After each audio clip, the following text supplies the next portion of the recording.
Hey, how's it going?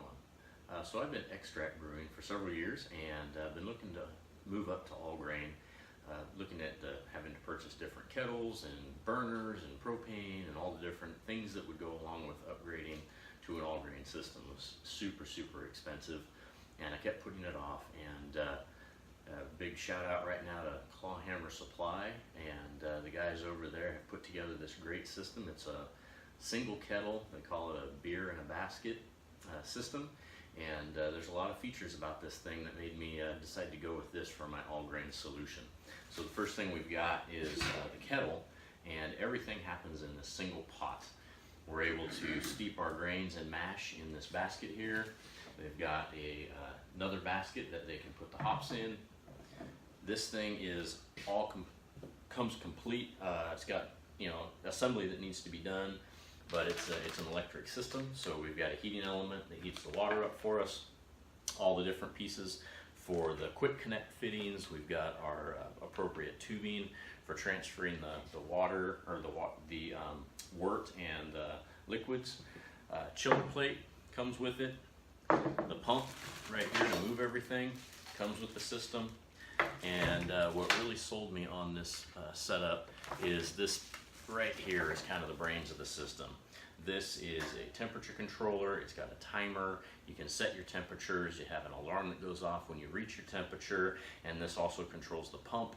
Everything happens right here. So from the standpoint of making consistent homebrew, following a recipe and getting it exactly the same every single time, this really looked like an answer. So without further ado, I'm going to start assembling this and let you know how it goes when I'm finished. However, the most important part of this project is some beer to drink while I'm putting my homebrew system together. So this is a Red Hook Big Bollard Imperial IPA. So I'll enjoy this while I enjoy this. So I'll let you know how it goes.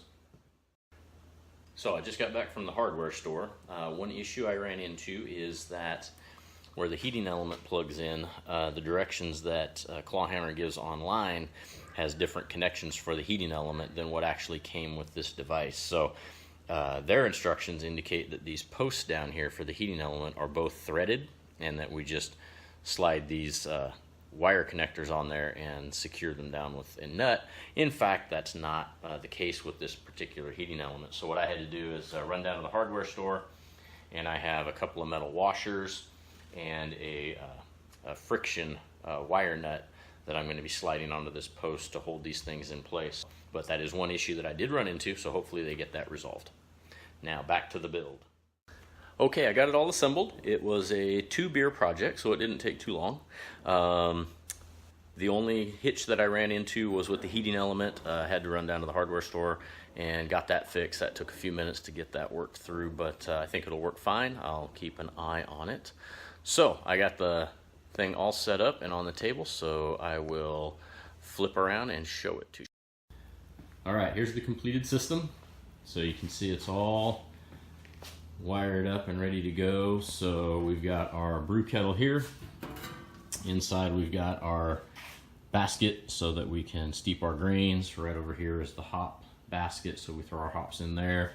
The lid to the kettle has a shower head on it, so while the grains are steeping, we're actually circulating over to and getting it nice and separated out.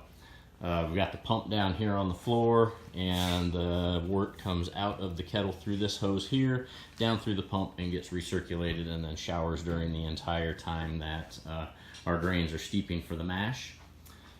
This is the heating element that comes in, and our wort chiller here that gets added on when we're done with the mash and we're cooling it down. So this is the brains of the operation right here. It's a pretty cool system. With this we have a heat control and a pump control. We also have a temperature gauge right in here. The thermometer runs around, and there's a thermo well right in here, so we monitor the temperature of our wort the entire time, and also lets us know when we've cooled it down to pitching temperature. So everything is run right off of this box. This outlet here goes to the pump, and we can actually turn the pump off and on right from this box. We can set the temperature. It has alarms, kind of a set it and forget it, and it lets you know when it's ready to move on to the next step. So tomorrow will be our first batch, and we're just going to do a very simple blonde ale so that I can determine what our efficiency is and start making some good quality all grain brew. Thanks for watching.